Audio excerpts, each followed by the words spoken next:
遇溺獲救就梗係好啦，如果對方係個靚仔就更加好啊！唉，我唔係講拍劇啊，我講緊現實啊，你睇下。得唔得啊？喂，我過嚟啊！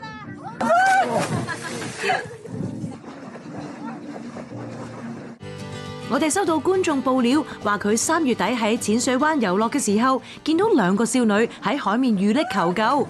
危急之際，一位英俊瀟灑嘅男士挺身而出，落海救人啊！事後有人發現救人嘅俊男，原來就係參演過唔少內地劇，包括由黃學弟、白鹿主演嘅《以愛為營》嘅演員白子軒啊！我哋就揾到本人講翻事發嘅經過。你玩玩下，我突然間見到個海中間有2個女仔啦，跟住喺度浮緊，用咗大概30秒1分鐘，就覺得咦真係好似唔對路喎，因為佢哋好似唔識游水啦，同埋係即係已經開始係唔掂啦。咁我問佢喂，得唔得啊？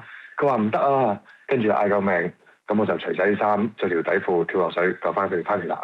佢哋好似就係隔離船玩緊 jet ski 嘅，咁唔知有浪啊定係轉彎嗰時唔小心就3個一齊落咗水，佢哋就大家就飄走晒，大概游咗150至200米去佢哋嗰個位咯，拉翻佢哋翻嚟我哋架船嗰度啦。其實我都有一刻掙扎過，哎呀，要唔要咁樣落去咧？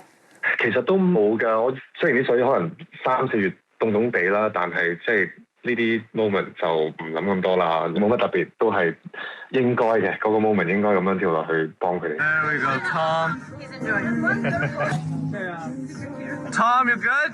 水上活動雖然好玩，不過佢都想提提大家要注意安全啦。如果出去玩咧，大家可以即係當然有啲 friend 睇住啦，唔好自己一個出去啦。同埋如果你想玩啲水上活動，你盡着翻件救生衣啦。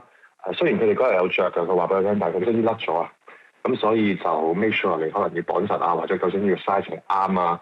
同埋萬一如果真係遇到啲咩咁樣 drowning 或者即係浸水嘅情況，就盡量個人放鬆，唔好緊張，有人可以救到你啊，或者你會可以游到翻去啊。